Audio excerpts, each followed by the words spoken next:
یه مشکلی وجود داره و تو ازش فرار میکنی. به این آدم چی میگن؟ من میگم ضعیف. طرف قبل از مصرف ماریجوانا، بعد از مصرف ماریجواناش یه آدم دیگه‌ای میشه کلا.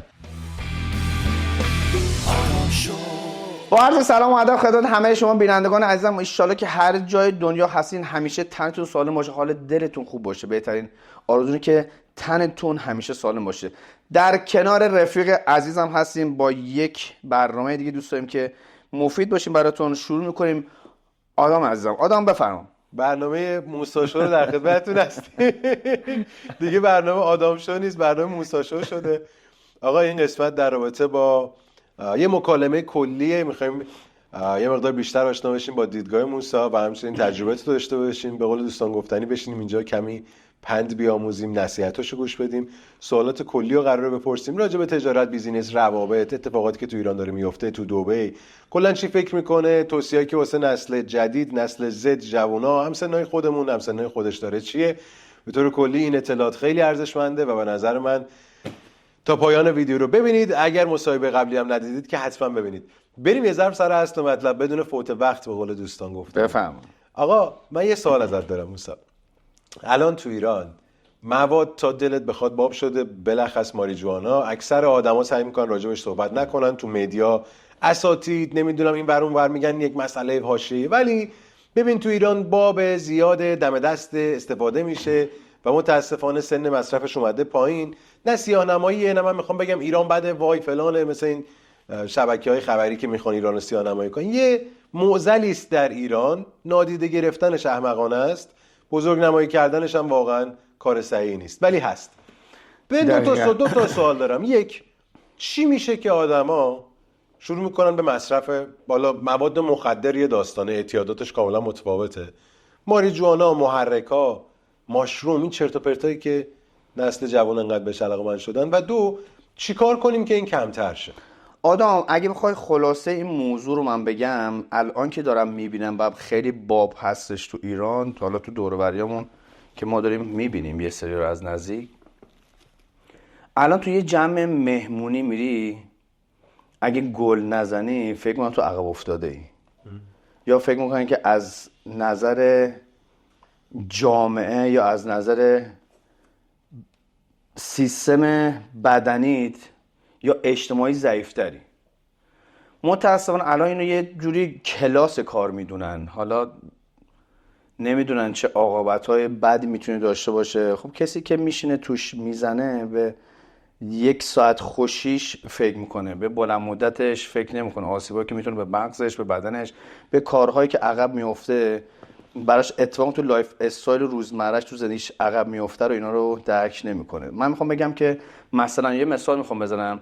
اگه یه آدمی که بخواد وجهه اجتماعی تو رو مشخص بکنه، مثلا فکر کن ما 2 نفر بریم تو یه کشوری پیش یک بیزنسمنی یا یک شیخی، بخوایم مثلا اونجا ما رو ببینه، در مورد ما نظر بده یا ما رو استخدام بکنه. من نه موسی اسم با این تیپ هم برم با یکی که فکر کن ماریجوانا زده باشه، چت باشه، بره دیدگاه اون طرف الان به چه صورته؟ خب مطمئناً اون کسی که چته انتقال میده طرف مقابلش. طرف مقابل خب میگه که بابا این برای خودش که داره انقدر داره خودش رو تخریب میکنه، انقدر رو حواس میخواد مثلا برای من دل بسوزونه. و نتیجه میگه که مواد مصرف کردن به نظر من آدم یک چت بی مصرف. یعنی میخوام بگم که فقط میخوای از مشکلاتت، از شرایط فعلیت فقط فرار کنی. از دید من اینه.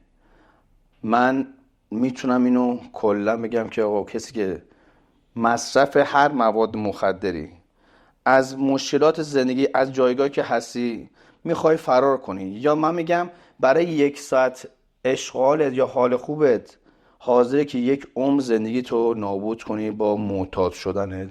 ببین آره، من اینو کاملا قبول دارم. یه اتفاقی مثلا که میفته اینه که خب الان تو ایران ماریجوانا خیلی بابه، آدما مصرف میکنن. به قول خودت هست. آره، به قول خودت به خاطر اینکه طرف یه مهمونی میره، اگر اونجا مصرف نکنی تو امولی، تو عقب افتاده. آدم متاسفانه الان خیلی از آدمایی که الان تو ایران دارن میزنن همه زیر 18 به پایین هستن. 100%.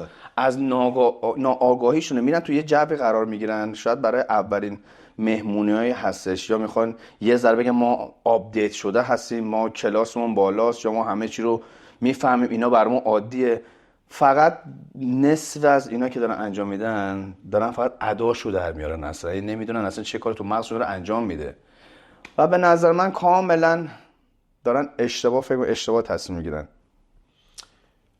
دو تا نکته. یکی این که الان ماریجوانا تو ایران خیلی زیاد باب شده، آدما دارن تو سن پایین حتی مصرف میکنن و به قول خودت مهمونی بری نزنی میگن امولی. یعنی هیچی وارد نیست. الان تو مثلا سوبری، خیلی مثلا اصطلاحات خاص خودشونو دارن، مثلا آدم حوصله سربری هستی. بعد دو تا نکته. یکی این که اینا میگن ماریجوانا تو کانادا آزاده، هیچ احتیاطی نداره فلانه، نزنی عقب افتاده. به قول تو من این مثلا خیلی کوله، باید بری تجربهش کنی، ما یه بار به دنیا میایم باید همه چیزو تجربه کنی. نکته کانادا وقتی که اومد ماریجوانا رو قانونی کرد، توی بزرگترین بخش سیاستش به خاطر این بود که بیاد قانون گذاری کنه اجازه نده ماریجوانا به افراد زیر 25 سال فروخته بشه. علمی اثبات شده که مصرف ماریجوانا زیر این سن باعث تغییرات عمده در مغز شما میشه و در نهایت طرز فکر شما به طور کامل تغییر میکنه. و ببین شما میبینی، منم میبینم، آقا شما بیننده گرامی هم یکم توجه کن، افراد چت رو از فاصله دور میشه تشخیص داد. بله. یعنی کسی که 1 ساله داره ماریجوانا رو میزنه نگاه میکنی، نه از رو بدنش، نمیگم برو لاغر میشه زیر چشمش، لنگویج بدنیش، نگاه لفظاش، میکنی این بادی لنگویج داد میزنه، من ماری میزنم، من یه جوریم، چتم. این چتی رو میتونی ببینی. دقت کردی چت بازا هم دیگه رو میشناسن؟ دقت کردی تو خیابون میبینی بریم قشنگ یارو با یه چشمک ببین میگه به اونم میگه آره اوکی، چجوری میشناسن؟ میدونی؟ پس ببین تغییر میکنه رفتارت که میشناسن. نکته دوم، آقا توی تایلند اگر قانونیه، اگر تو کانادا قانونیه، اگر تو هلند قانونیه، اینا میرن آزمایشگاه، THCش مشخصه، چقدر قرار شما های بشی، چطوری میشی فلان. عزیزم گلی که تو ایران تو خونه یه نفر تولید شده، نه نظارتی روش هست، چه تأثیری داره رو مغزت میذاره، خیلی نکته مهمیه. و نکته سوم که خودت اشاره کردی، برای فرار از واقعیت و فرار از این که مثلا مشکلات و سختی‌ها رو بذار، ببین اوکیه یه مشکلی وجود داره و تو ازش فرار میکنی، به این آدم چی میگن؟ من میگم ضعیف. بله. من به این آدم میگم مفنگی، من میگم چی جسمشو چی میذاری؟ یه مشکلی ازش فرار میکنه. نه این مشکل خیلی زیاد، آدم صدا از جای گرم در میاد. اوکیه گل بزن ببینم به کجا میرسی. من صدام از جای گرم در میاد، شما گل بزن برس به جایی که صدا از جای گرم در میاد. اوکی رواله، من بحثی ندارم. میدونی؟ بعد اعتقاد همشون هم اینه که من معتاد نیستم، اینو تفریح میذارم. داداش من، خواهر من، تفریح مگه روز 3 بارم میشه؟ تفریح برای 1 بار، برای هفته 1 بار، 2 ماه 1 بار، سال 1 بار میگن تفریح و اشغال. نه اینکه تو 24 ساعتش شدی تو 7 ساعت چتی. کلا چته دقیقاً. از چت به چت، از چت به چت، از چت به چت. من خب دور و برم خب خیلی دیدم، هر دیگه. سری هم گفتم بابا این که چیز نیست که، من که معتاد نیستم که. چرا؟ من برای اشغالم میزنم، تفریح میزنم. اگه تفریحیه باید ما علافیم بس. ما بیکار ما هم نباید ورزش کنیم. بی خود ما دخترمون خیلی دیگه سنگینه. خلاف من که خلاف تو دیگه 100 کیلو پرستینی خلافش سنگینه حاجی. در کل آقا خوب نیست دیگه. من دور و برم خیلی ها دیدم و بازخورد طولانی مدتشو من خیلی یادم به کجا رسیدن و زندگی خوبی که برای خودشون داشتن، خانواده‌شو بی اسمت کردن. آقا ما داریم بازیگرا، خواننده ها، هنرمندا، اینا کسایی هستن که ما تغییر رو توشون میبینیم. طرف قبل از مصرف ماریجوانا، بعد از مصرف ماریجوانا یه آدم دیگه‌ای میشه کلا. یعنی تو تایملاین زندگی طرفو نگاه می‌کنی مشخصه این آدم از نقطه A به نقطه Z رفته، با مصرف ماریجوانا کلا عوض شده. بعد میگه نه احتیاط نداره، تأثیری نداره. اینا چرا اینطوری میشن؟ نه اینا زیاد میزنن، من کنترل میکنم. مگه اینو میونه که مثلا بگی من فیلمو پر نگاه میکنم ولی کنترل میکنم، تحریک نمیشم. 1 ساعت نمیشی، 2 ساعت نمیشی. اینا رو ما کجا در آوردیم؟ آره دیگه اینا رو ما کجا در میاریم؟ میدونید چی میگم؟ این اشتباهه. یه نکته جالب دیگه هم که اشاره کردی، میگی تو مهمونی‌ها اینا میرن و تحت تاثیر قرار میگیرن، اگر نزنی مثلا آدم امولی محسوب میشی. من یه سوال دارم، یعنی این سوال رو از بیننده دارم. آقا شما میری مهمونی بهت میگن اگر گل نزنی امولی فلانی بی کلاسی، جلو فلانی ضایع میشی. جلوی کی؟ جلوی مثلا کی؟ صاحب چه کارخونه شخصیتی؟ است. دقیقاً. یارو چه دستاوردی تو زندگیش داره. آقا اینا من مثالشو تو رژیمم میزنم. من مثلا یه موقعی تو مهمونای همین جمع میرفتم، خب میگم خب دور بر ما دوستایی هستن که حالا از طریق دوستاش اینجا خودشون رو شاید استفاده بکنن.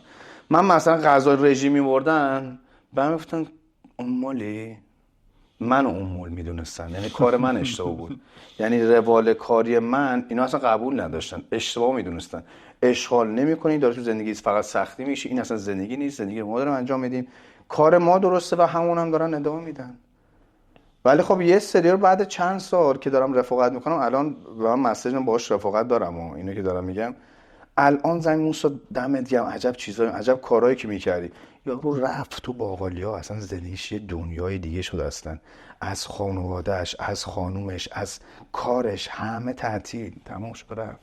میدونی میخوام بهت بگم که اگر در مهمونی شما ماریجوانا یا مواد دیگری مصرف نمی‌کنی بهت میگن امول، نه اینکه شما مهمونی اشتباه رفتی، نه مهمونی شما اشتباهی اشتباهست. رفتی. بله یعنی آدمایی که تو اون مهمونی ان اشتباه، وگرنه مگه ما پارتی نمیگیریم؟ بله. مگه ما اشغال نداریم؟ مگه مثلا من تولد نمیگیرم یا همینجوری بی حوصله‌مون سر نمیره پارتی نمیریم؟ پس چطور همه چیز این طرف اوکی؟ بعد نه من، حالا آقا من سالم شما سالم، آقا چرا هر کس دیگه ای تو مهمونی از 4 تا آدم درست حسابیه؟ دقیقاً. ببین اگر داری با یک رنجی از آدم‌هایی میگردی که تو رو انتخاب آدم‌ها بابت داشته گل باش. نزدن دنبال میدونن، تو جمع ما بابت باشگاه نرفتن دنبال میدونن، تحصیل بابت اینکه سالم بیزینس نداشتن، نداری دنبال بله. میدونن، واسه اینکه استارتاپ نداری دنبال میدونن، واسه اینکه واسه تجارتت وقت نمیذاری، کتاب نمیخونی، نمیدونم رشد نمیکنی، زبان انگلیسی یاد دقیقاً. نمیگیری، با ارتباطات گسترده نشده، بابت این چیزا ما شما رو امول خواهیم دونست. چیز طبیعیه. تو ژانر تجارت ما، ژانر اطرافیان ما اینه. مسلما تو ژانر آدمای اطراف تو که اون لولن، خب ماریجوانا نزدن میشه ملاک کول بودن. این اشتباه، یعنی مشکل از اون جمعه، مشکل از تو نیست. این نکته قشنگی که خوبه که راجعش صحبت کنیم. قطعا بازم راجع ماریجوانا و مواد صحبت خواهیم کرد. یه نکته مثبت 18 سال دیگر می‌خوایم داشته باشیم با موسی اسماعیل پور عزیز. آقا با توجه به اینکه شما آناتومی رو خیلی خوب بلدی، بالاخره آناتومی شامل آلت تناسلی هم میشه. بارکلا. دیگه هست دیگه. بله. یه نکته، بله. فکر میکنید چقدر خودارضایی روی موفقیت، عدم موفقیت، طرز فکر، روانشناسی یه نفر تاثیر داره؟ سوال خیلی خوب بود آدم. من کلا تو دایرکتام منو تخصصم و یه چیز دیگه میدونن تا مربی بدنسازی. سوالا همه همینه، به همین صورته.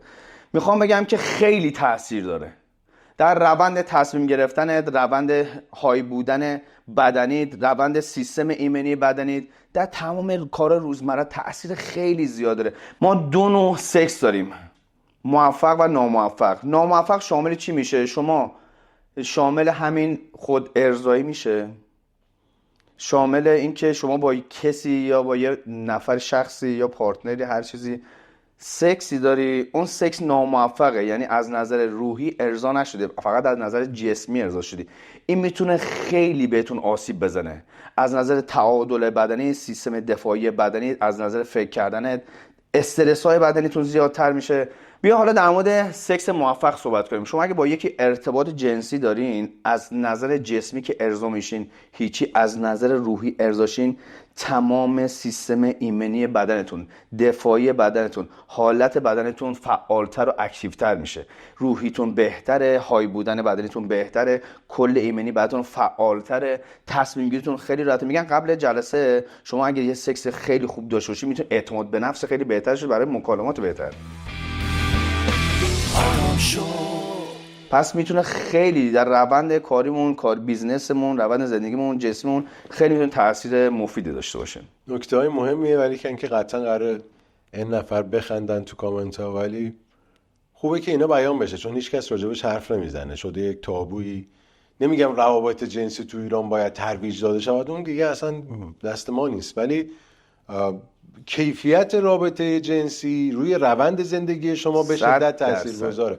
مخصوصا اگر متأهل هستید. علت تعداد زیادی از طلاق‌ها به خاطر اینه که آدما رابطه جنسی درستی ندارن. من راجع به تعددش صحبت نمی‌کنم، یعنی دو نفر فوق‌العاده هاتن و اصلا هر شب هم این قضیه رو دارن، یه وضعیتی بعد هست همدیگه رو کاور کنن. ولی مضطرینه که طرف از لحاظ ذهنی این اتفاق واسش نمیفته، به اون اوجی که ارضای ذهنی باید برسه نمیرسه و فقط این قضیه براش جسمیه. در نهایت ختم به این میشه که این آدما یه جای کار میلنگه، یا جدا میشن یا خیانت میکنن، یا این گره های ذهنی که توی روابط جنسی توشون ایجاد شده در نهایت توی تجارت و جاهای دیگه میزنه. درگیری‌های زندگی، مشکلات زندگی، اون زندگی برای آدم مفید و جذاب و کامل نمیشه دیگه. یه سوال بپرسم، چقدر باشگاه رفتن و بدنسازی روی کیفیت رابطه جنسی تاثیر داره؟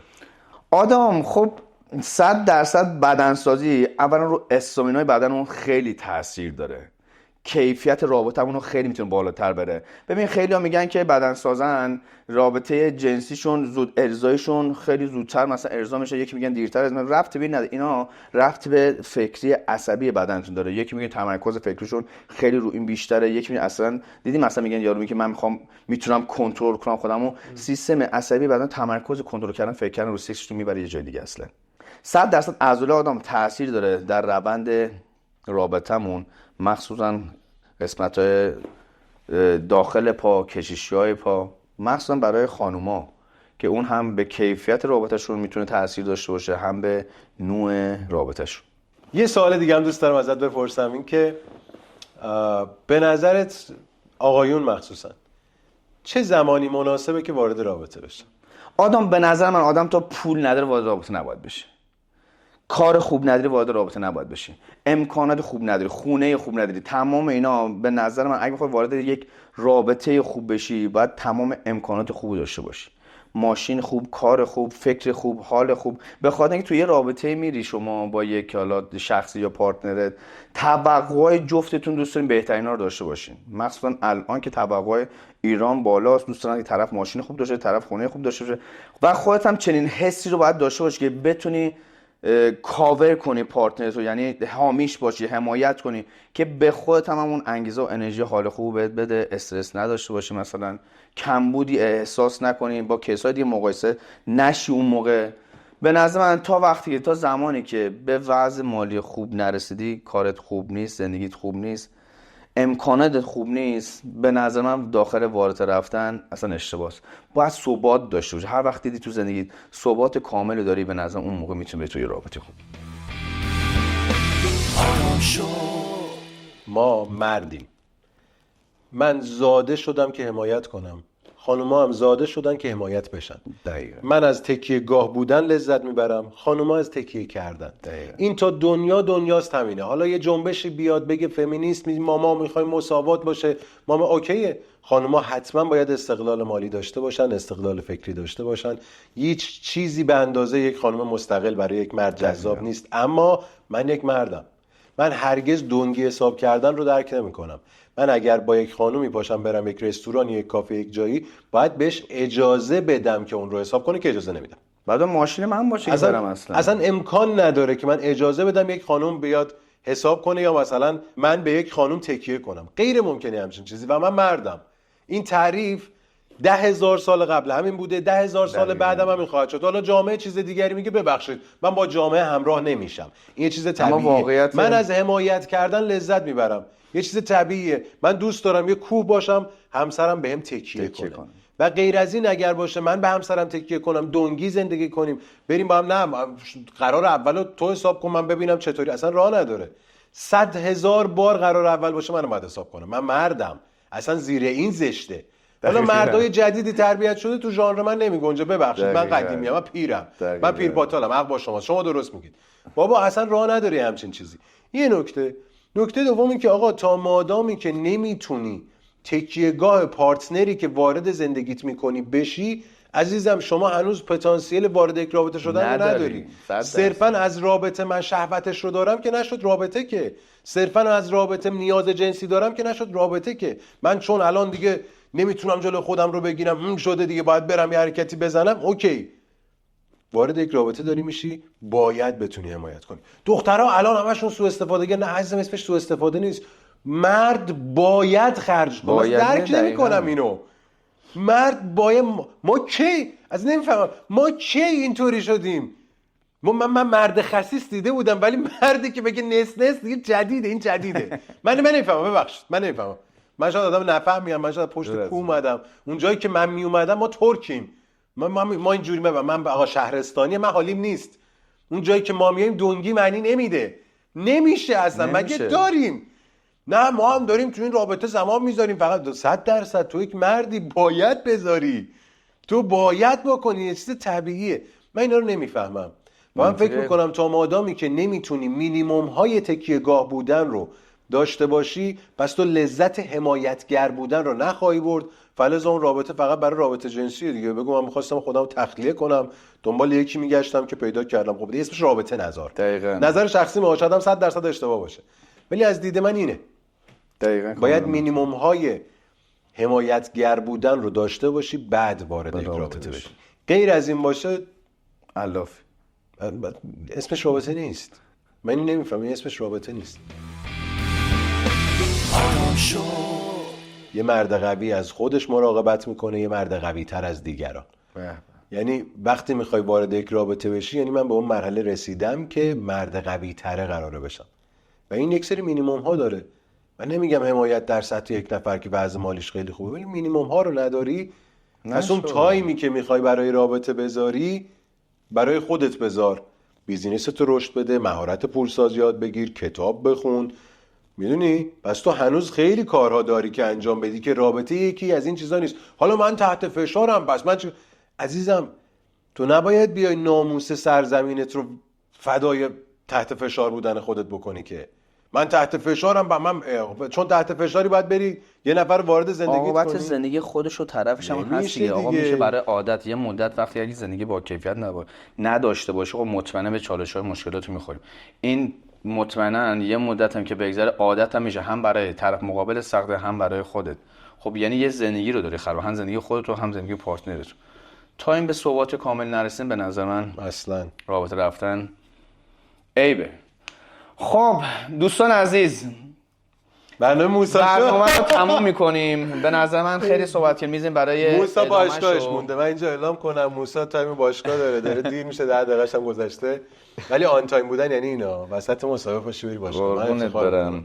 آقا مراقب زیباییاتون، مراقب حال دل خودتون، مراقب زندگیتون، سلامتیتون باشین. هر جا هستین دعا میکنم که یه خدایی هست که بالا سرتون همیشه تنتون رو سالم نگه داره. دوستتون دارم. قربونت، فدات شم. خیلی مخلصم. کلی حرفای دیگه هم هست که ادامه شما میذاریم برای سریای بعد. روز و روزگار بر شما خوش. از عکسش